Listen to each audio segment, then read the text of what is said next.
ที่นู่นอีมันบอกเป็นกืนเห็นบอกพูดกันไปใส่เมียวเข้าบ้านหรือบ่มึงกลัวมันโดน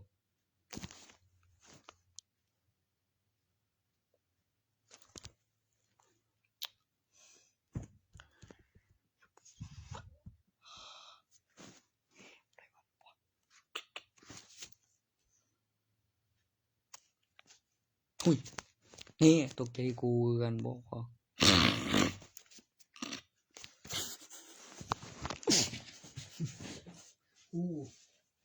มันหยาดแมงเฮ้ยเนี่ยเอาระเบิดบอกว่ามืออยู่ในกับมนุษย์เว้ยเลือดแตกเฮ้ยมันยังสำรวจโยนผมเดี๋ยวผมเสพยาใส่สมาธิผมบอกที่ดีแม่บอกมันต้องไล่สดน้ำได้จะบอกว่าได้นะบอก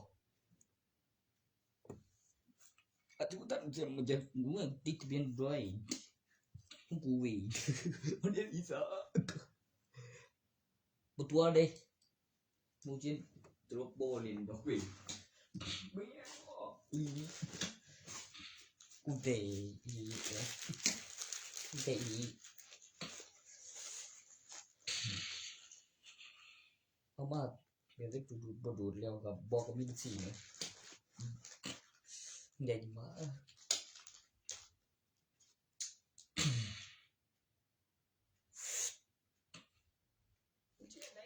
โอ้ยจังดูเชี่ยไปแล้วเป็นว่ากูมีกูได้กูเก่งเลยอีกว่าน่ากลัวบอกดีเป็นอันตรายต่อผู้บริสุทธิ์ไม่เป็นอันตรายต่อผู้บริสุทธิ์งานตัวเป็นใจอุ่นเนี่ยอยู่ใส่สนามบิน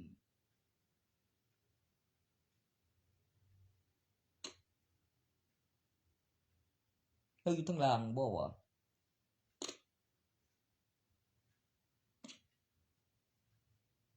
กูขามันตายกูไปที่คุกเลยแต่กูวันนี้กูสู้คดีกูก็เกี่ยวหูกันกูยืนมองนี่แล้วกูก็บ่ได้ไปฆ่าไปเดี๋ยวมีคนตายเดี๋ยวมีหลักฐานประจานเนาะกูจะไปติดคุกอย่างกับไพ่ตายวะใส่อาวุธอย่างคือว่า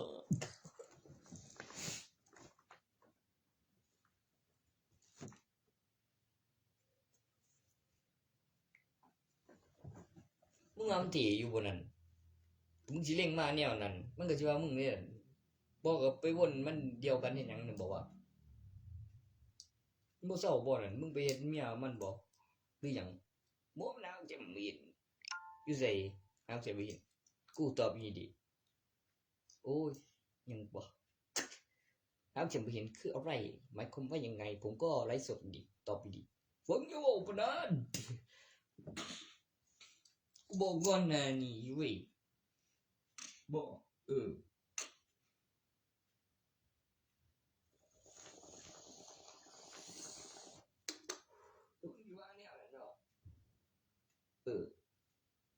ฮัลโหล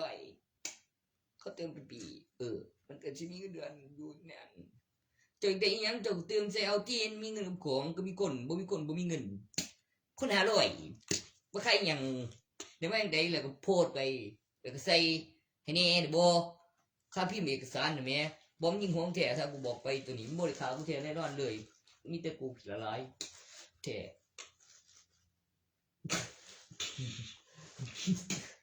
แต่ซะไปกลัวมันขามึงโกละบ่เหลือมึงจ้องไปเดี๋ยวมึงอย่าหนีเลยมึงอย่าหนีอย่างนี้บอกเดิมอย่างนี้เริ่มนี้ไม่ยังบอกไม่รอดนะบอกเริ่มนี้บักไปพวกนี้แม่ง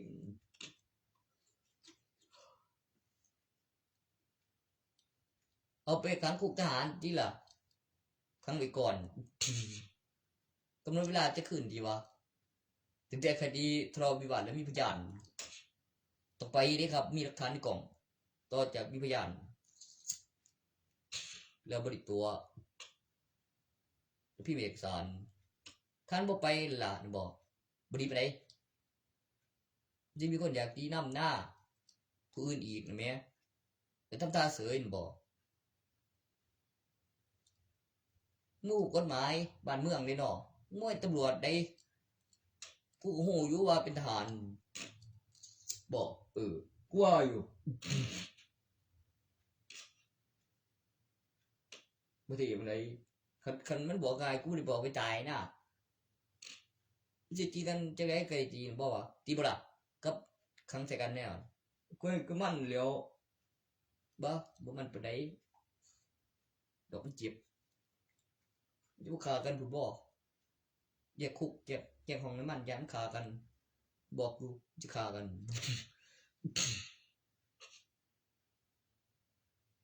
จะเอาไปครั้งไหนละฟังผล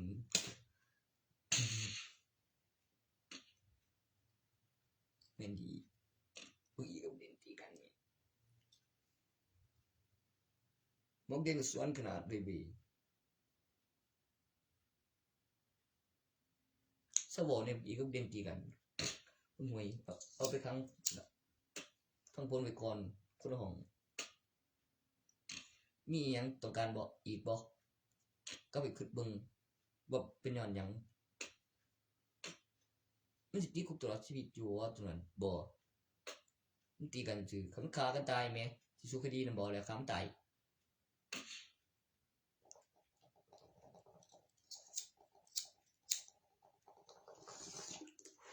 คำมาได้บ่ทาดอกตัวขาบ่ตายก็มียังบ่นั่นยังโอ้ยตัดหัวต่อไม่แบบกึกติก็มีออกเสียงเสียบตาต่อไม่บ่เอ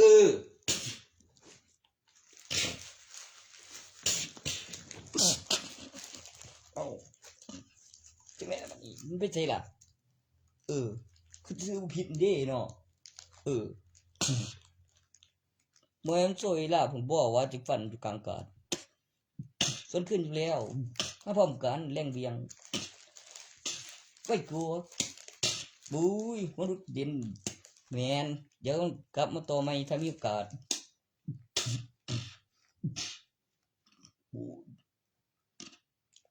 มีบาปบ่ว่าจังบ่ต่อใหม่แนวนั้นบ่เป็นบาปกูเลยเว้ยคือแพนด้ามา2 ตัวถึงทนลาตายเอาเอง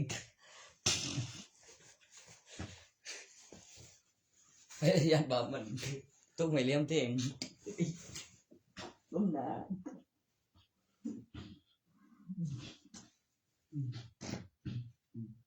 ยังไม่กูบอกว้าวไป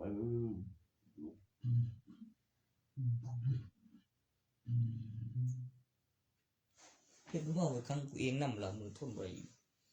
กูบอกดีๆได้พ่อกดไปครั้งของนี้เลยไอ้กูอยู่เนี่ยมึงเงินบอกเรื่องอู้จนตีกันจนสารภาพว่าขากูว่าอยู่ไม่บอกสิจังมากมีหลายแท้วะเอาก็บ่มีนี่ก็ซื้อสดเด้เป็นนี่นั่นกูอธิบายกูย่านลืมเมียโอ้ตุปันดอกนะเมียไปถามหัวหน้าเพิ่นผู้ที่ล่ะผู้ใดเช้านำเนียดเบียกับสังของก่อนบ่ได้เส้นหน้าโอ้ยจะข้าเมามาบ่วะตะการบอกโอ้ก็เอิ้นหาก่อนดอกเตอร์เงินสดได้ดอกเตอร์อย่าได้เอาเงินทอนมาด้วยผมก็ได้เท่ากันส่วนบ่ให้อะไรนี่บ่มันมากไปฟังได้กูหาได้พี่เป็นหยังล่ะกูมันนำเมียก็ของดีบ่ล่ะกูบ่ฮู้อีกเด็กกูก็มีอยู่เงินกูยังเลย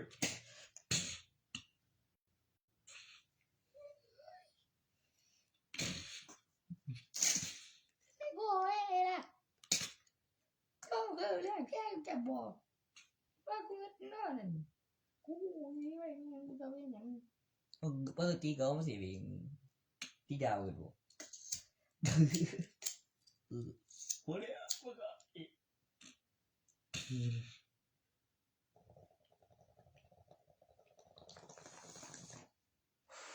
มันก็ไอ้ยังวะเดี๋ยวบุญสิงห์เลยยินคือบูอยู่ก็ขายอยู่สัตว์ตัวจะเอาตีคุกทหารละก่อนแล้วเอิ้นตำรวจขั้นตอนติดสารของกลางนี่แม่ตัวจับได้มาบ่ขึ้นยาก็ปริมาณประกันตัวเอามาขายว่าซั่นคือเสียเมื่อก่อนเนี้ยบ่มันก็คือตาแดงโหเทียมออกดังเดี๋ยวนี้บ่มักขายบ่เสียเมื่อก่อนมันสิมาขายอย่างเดียวจะมีบ่ไอ้ยังต้นดีมันเสียเมื่อก่อนบ่วะเฮ้ยได้รับแล้วซื้อมาเว้ย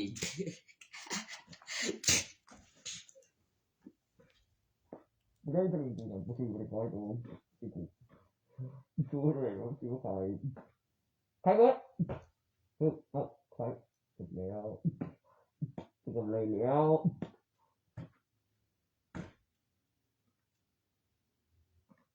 ไม่ตัวเลยนิดหน่อยนะเป็นขาดเนาะโอ้ยเหมือนพยานขี่ตัวเด้อครับสาวบ้านดอนของกา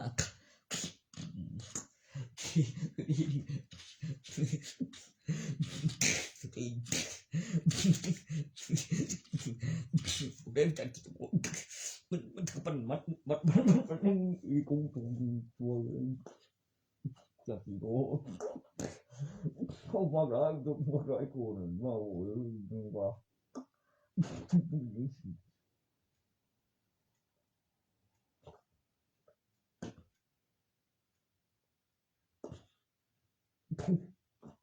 nâng nữa không không chỉ tua vậy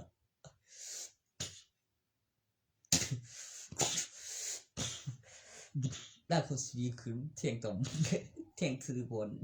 เที่ยงบุถือที่เรียกใจยินบุเอามีเที่ยงได้เอ็นที่ไหน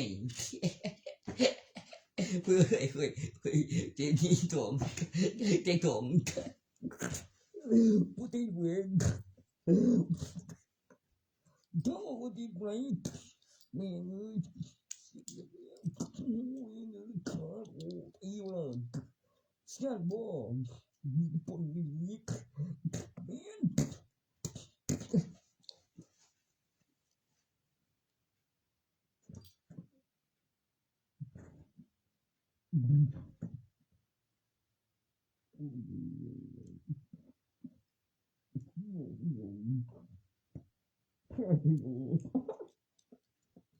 ได้ผมไม่ต้องกัน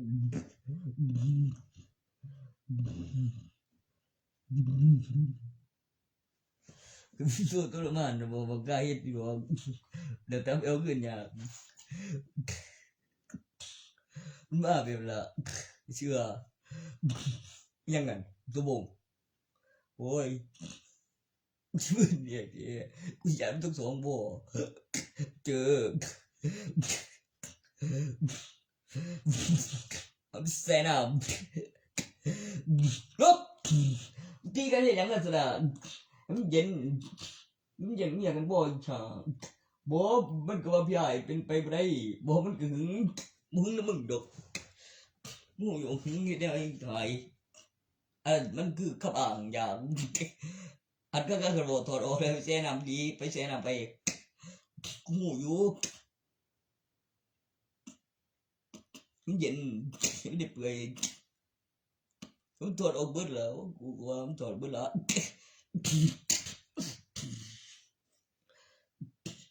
อุ้ยไปมันอะไรเนาะมีผู้ไม่หรอกไม่มีอยู่สองคนมีหลักฐานในกล้องวงจรเซ็กซื้อก่อนผู้มาก่อนอันนี้เขาเป็นรัฐบาลกำหนดจำนวนมีวันจันทร์หรอครับต้องซื้อไว้ไอ้พ่อมันอยู่เฮือนบุกี้กันว่ามันบ่ได้คำเลยมาโนกูมึงเนี่ยแม่บุญจะบอกเรื่องดีอยู่เด้ออะไร ก็มึงอยู่เลยน่าไปจับโพมนะเว้ยพูดละมึงกำลังเสียงมึงจะคือฮอดแล้วละบอกลุงรอเองนั่งซุมหัวกันอยู่ก็จอกอยู่สื่อกูลูกมันผมบอกครับขั้นของเมียบเป็นดีก็จะผิดละเอียดได้จะถึงที่ที่กูไม่ได้ไอ้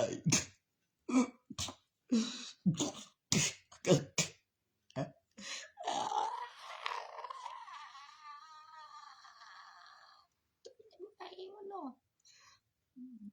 ไม่ลืมดอกถ้าปัจจุบันกูบอกเรื่องยังกูอยู่ดอก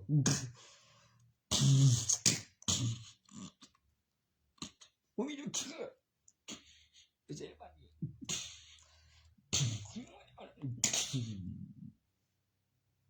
ว้ายตายไปแค่ราคาไปตายกองทัพผู้เปลืองขันเจโบ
ปุ้ยเนี่ยจอนในใบทะเบียนบ้านที่รักเลิศโทน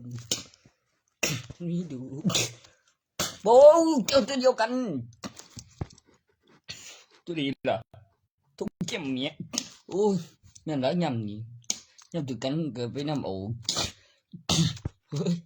ยำเสียวยังงอแต่กันอีกูเจอโถขึ้นนั่นโบ้ยยาจะว่าเขาขึ้นก่อนทันทีเลยคือมึงไม่ตลอดบ่มึงเจอที่มึงคือชื่อว่าเขายังไม่อยู่ก็ว่ายังเชื่อลมใจแต่ว่ามันว่าเป็นอย่างเที่ยงเลยอ่ะ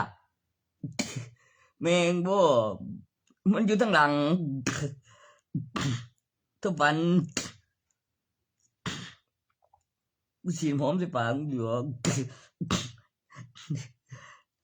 เดี๋ยวมึงขึ้นไปเองมึงว่าวิธีปากมึงบอกว่าอย่าบอกนะแต่ก็ต้องแก้รถมึงคือจริงดีว่าจะร้อยแปดตอนจุดเอฟเขียนบุยมึงวิวคิวต้นสิ่งอันนี้มินเลยเนาะทำไมเป็นยังเหรอฮะ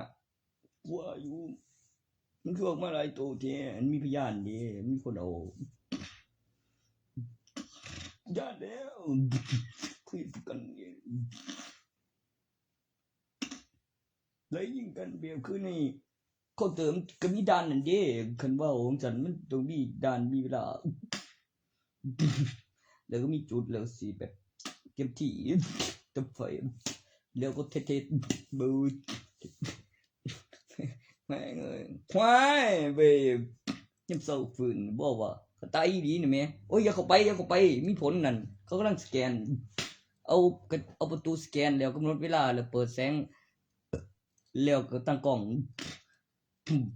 ก็ดีอยู่ได้ล่ะแม่นอยู่มึงก็บ่ย่านได้เนาะตัวนั้นบ่เขาไม่เอาออกแนวใดครับออกมาเอาเข้าไปเก็บแก้วอยู่ด้านนั้นพยานเอาออกบัดนี้กูตายบ่กูสวยบ่ได้เด้คือจะไปที่ละย่านตายบูทุนเดียวก็เล่นนี่เกมมันดีดวลกันแต่คือ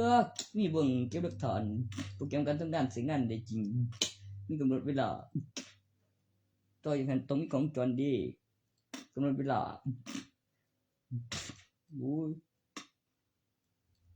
ตอนนี้มีเนาะคันวิดีโอนี่บอก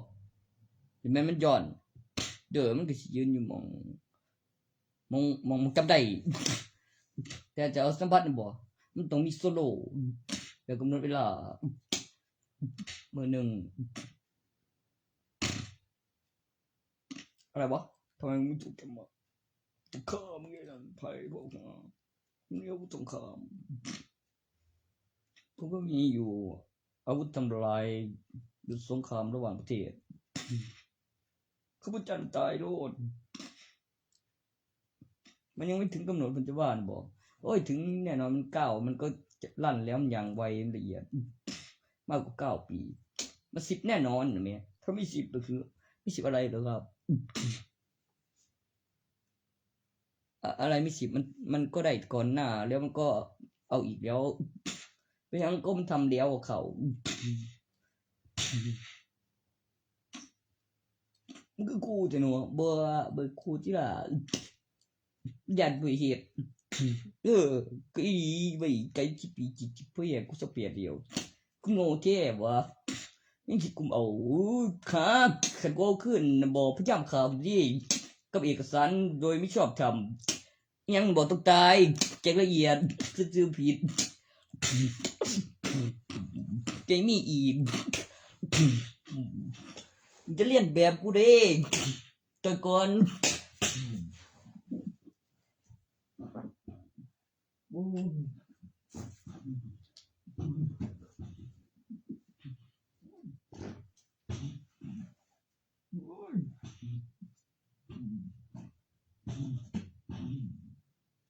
เพื่อที่ย้อนลงไปถือตัวนั้นพอดีคราวนึงมันก็ได้เสด็จบัตรเดี๋ยวกูตายน้ำที่ละ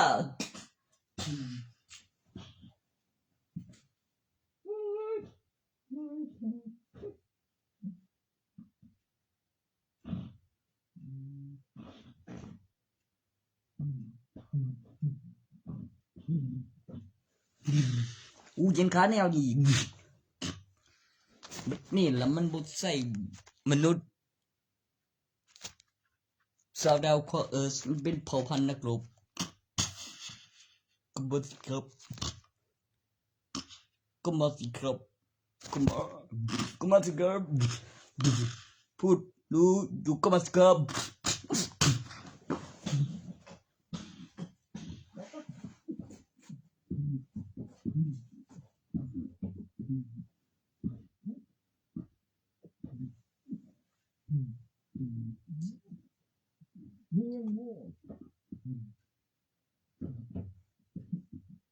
ให้สั่งการต่อนก็ผมสิครับผมเฮ็ดได้ส่วนผู้ไม่ผิดผู้บริสุทธิ์ก็ไม่เป็นอะไรหรอก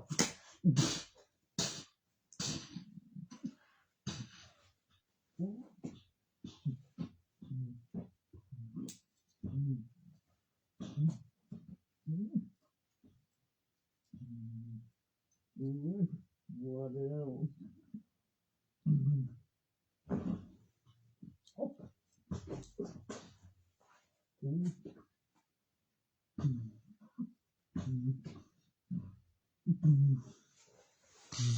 มันจะตายหรือบ่ตายโอ้ยมาถึงแล้ว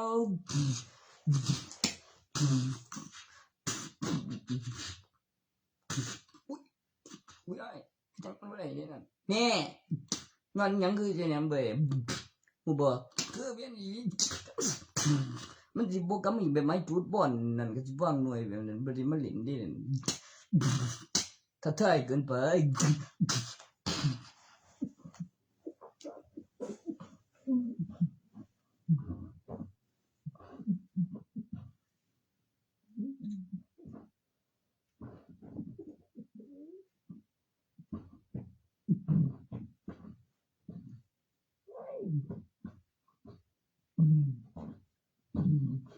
ประกาศในจักรวาล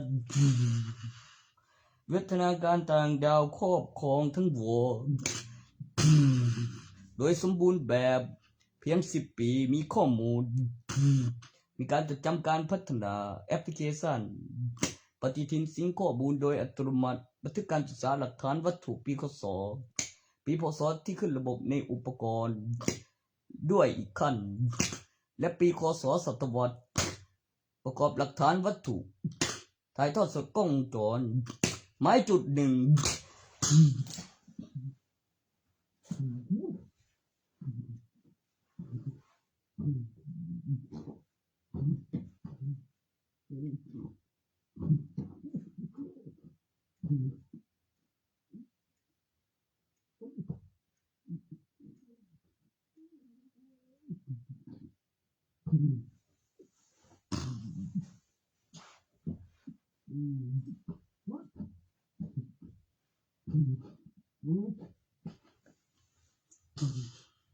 เซสเดียวที่กูบอก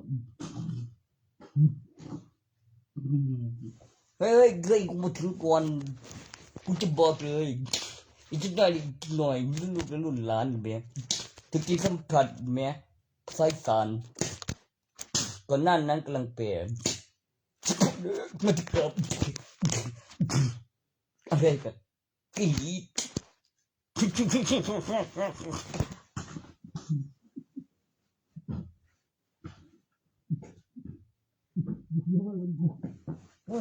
ฮ็ดเสร็จกูมีลำส่วนตัวจนเมีย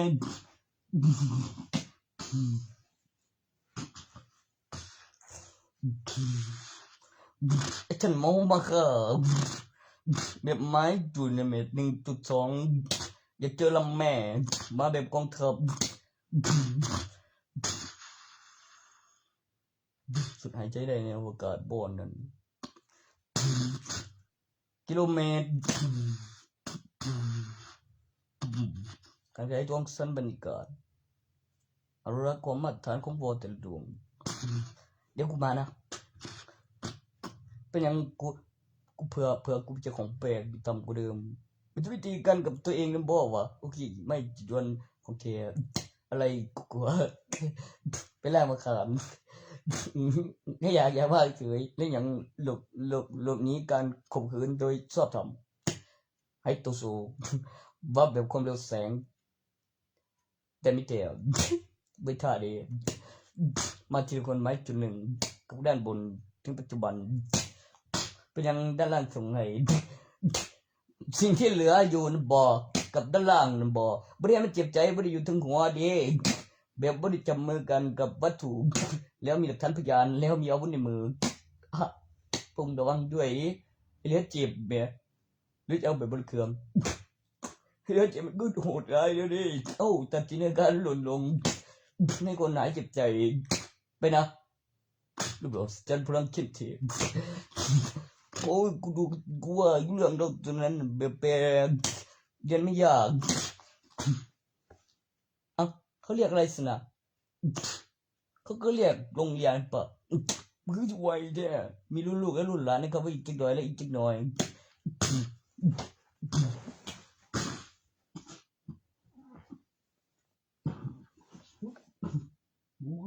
มึงส่งให้กลางเมียไว้มึงเห็นบอกทีเดียวเตียงวันโอ้กูไม่ลวงหรอกหลักฐานไม่ลวงสมัยเบิ่งโอ้ย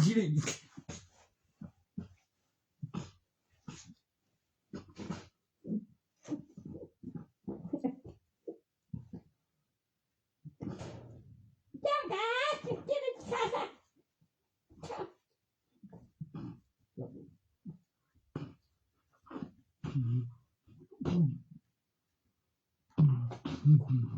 โอ้ยพูดดี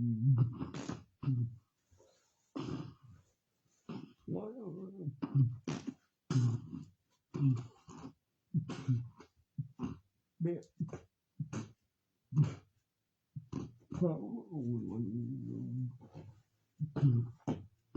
ไม่ดีกินยังนอนไหมจนกับเดี๋ยวบินบวกเป็นยังทำก็ที่2 ชั่วโมงตีบอกว่าบ่ตีกันทีเดียวนึงหรอเฝ้าโลภมันเป็นโลกจิตศิลปะโลกส่วนตัวบอกว่าไอ้โลกจิตมีพลังบอกว่าทำไมถึงบอกว่าเป็นโลกส่วนตัวด้วยครับมันต้อง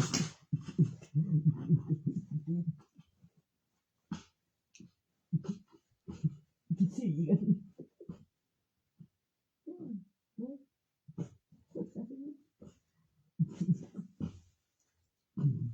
โอ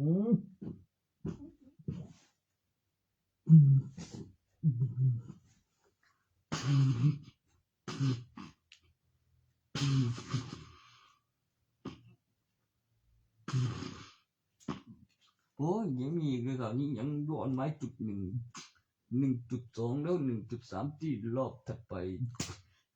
บ่ได้ซื้อผาย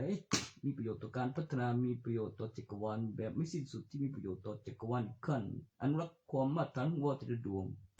เผ่าพันธุ์นักรบ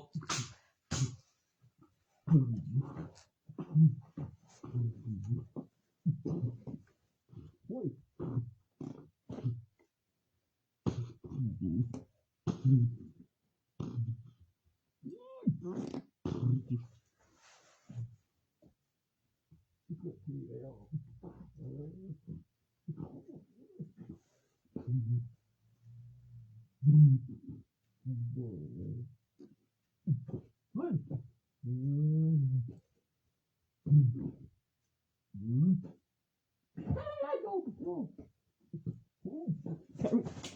ม่กูมึงเลยก็อยู่แค่นั้นเดียวกูเล่นมีแบบสับสนแล้วนั่นมันบอกว่าเห็นกูเล่นกูยังกูละไอ้พวกมันกินมากกว่าบัตรประชาชนอุปกรณ์ปอดไหลนิ้วมือพกอยู่แล้วกลายพันธุ์กลายร่างได้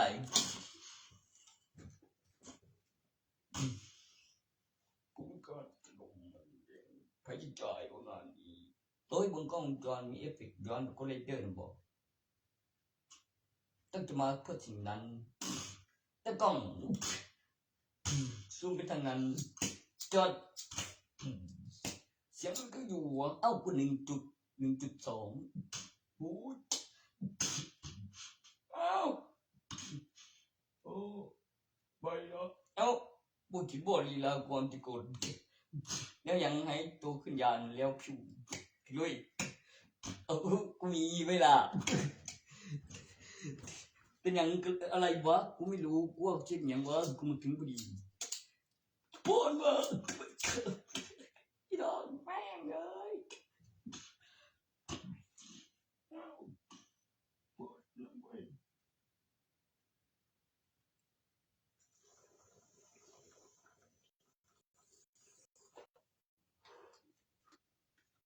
ภาษาอีสาน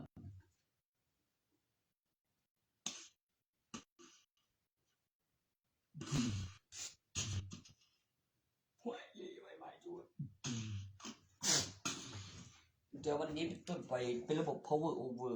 ข้อมูลเสียสูงเดียวจักรวาลเป็นอันตรายต่อผู้บริสุทธิ์อนุรักษ์ความมาตรฐานวอเตอร์รวมสันก็แสงบาเลียมากสันบรรยากาศ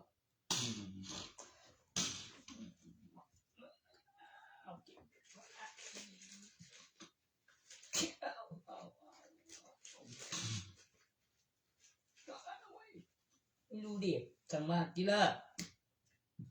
ผมไม่ได้ซื้อมาทีละแรมหลุดเมียตัวนั้นแหละโซเอ็กซันนานๆหน่อย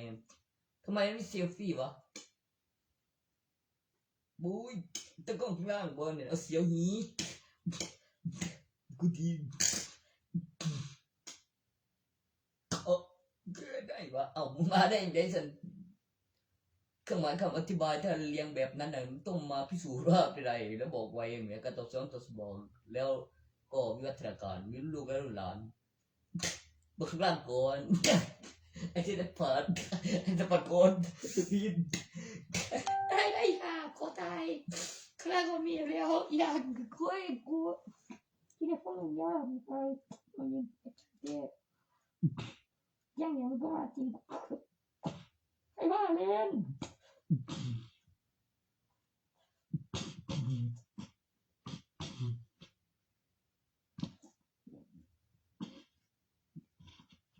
อะไรเนี่ย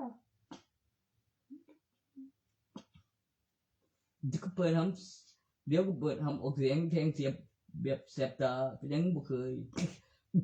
บ่แสบนี้ได้เสียวฟังเสียงจาก โอ้วัดฟักครับ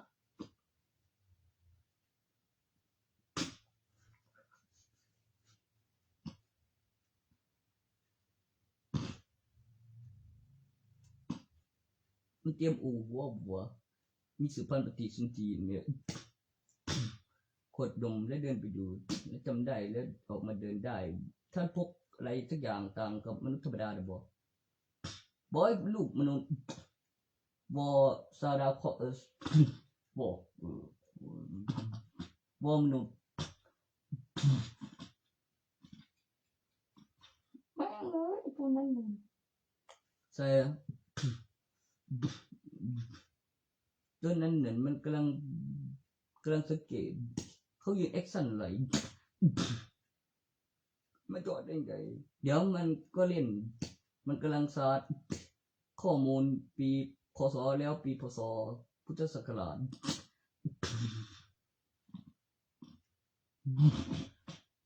เอาแบบมีความสุขมีความสงบอารักษ์ความมาตรฐานจ้างงานว่าเพเช่นอย่างมันได้มันทำได้แบบเครื่องคิดเลขไม่ตายจริงไม่โกหก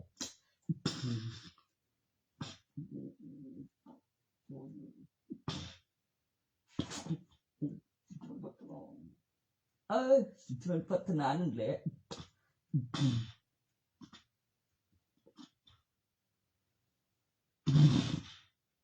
ไม่กูขี่คนเดียวขับคนเดียวกูระบบสังกัดเสียงใครได้หมดส่วนตัวพิเศษติดทะเบียนแล้วไม่มีใครมองทันไม่มีใครจำได้กูมีพยานพอดีไม่ได้เป็นบ้าหามองแล้วบอกเชื่อสิ่งเดียวทุกวัน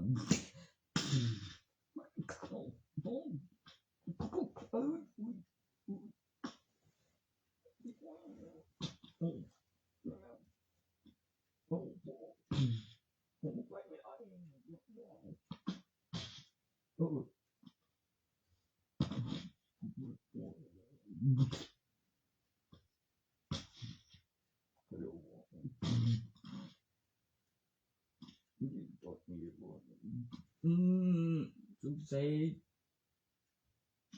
จับเวลาตัวหนึ่งด้านโน้นบุยถ้าถามว่าใบเทือนหนึ่งว่าใครได้มากกันบอกแน่นอนกูรู้แล้วเดี๋ยวมึงได้อะไรมาบ้างอ้าวกูยังมึงเก่งอยู่ไม่ใช่บ่มึงวางเนี่ยทำไมไม่ไปดูสิถามเขาดูเขาจะโกหกไปล่ะแบบนี้แหละมึงไปกลับมาสู่แอคชั่นฉันก็แสงบาเลียดูคนเดียวอดมีสายสารผู้ใดมันเป็นแนวใดลูกและรุ่นหลานอีกหน่อยอีกหน่อยสแกนมันจะเป็นยังไงบอกก็เป็นแบบพิมพ์ไว้บอกไว้แหละเดี๋ยวไปดูก่อนจำนวนตัวอักษรตัวสะกดตัวสระที่มั่นคงคำอธิบายของความมั่นคง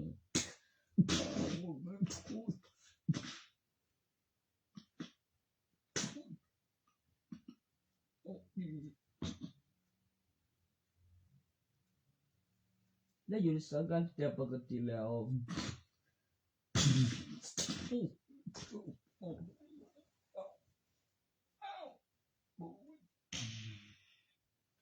จุกใจเอียงว่าแล้วมันจะได้สงสารเราก็มาก็บ้านผมก็ลืมแจ้งตำรวจผมก็กล้าแจ้ง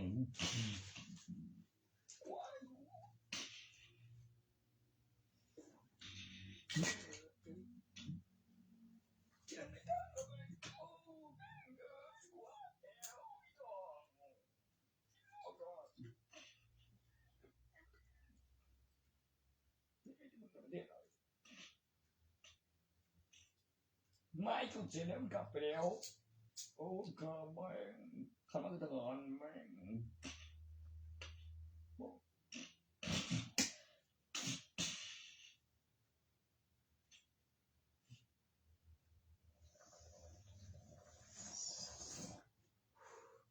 คือทำอะไรตัวแจ้งบ้านไม่ได้เลยเนาะฮะคุยยังล่ะกฎหมายเจ้าเป็นแนวไหนหรือบ่มีเรื่องไงบ้า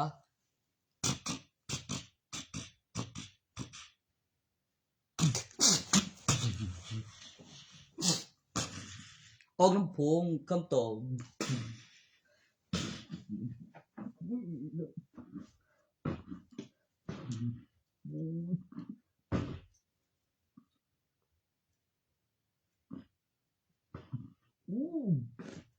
บุย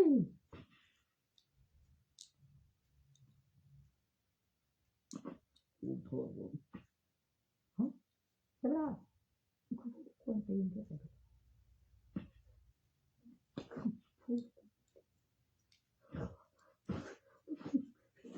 ไม่โอเคมันคือดีแค่หรอ เรื่องฉัน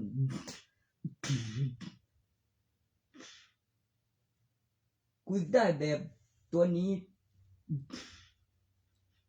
ปลุกให้หน่อยไหมมีแบบด้วยแบบตัวสวย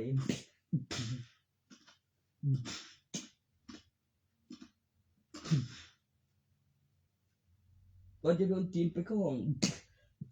บอกก็โดนยีแต่งทุกจีนแต่งเลยจีน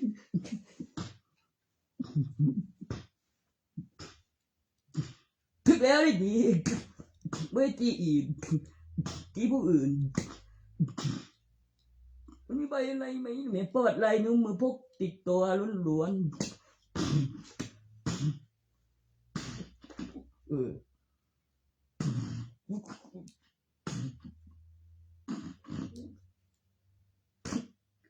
จะไม่รู้ผิดพวกเคยว่า ก็ได้เลยเว้ยเอาไม้จุดเว้ย1.1ปัจจุบันและล่างแล้วถึงปัจจุบันแล้วเตรียมเครื่อง1.2ลำแม่ที่อุ้มลูกที่มี ทหาร มาด้วยโซเอ็กชัน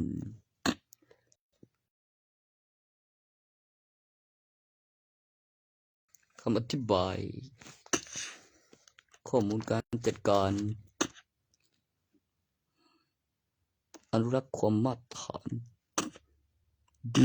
ฉันก่อแสงบาเลียสมดุลระบบนิเวศทางธรรมชาติที่ไม่สิ้นสุดที่มีประโยชน์ต่อจักรวาลโครงสร้างอาคารทรัพย์สินอยู่ครบครันส่วนตัว แล้วก็คลังธนาคาร ศิลปะไม่สูญสลายรูปแบบถึงก่อนมีบัญชีมีน้ำหนัก 1.3 ข้อมูลหัวข้อสำนวนหลักฐานพยานรู้เห็น Body Autobot อัตโนมัติข้อมูลการตอบสนองต่อคำถามเป็นประโยคภาษาของวอมนุษย์ที่ใช้คำว่าสมบูรณ์แบบ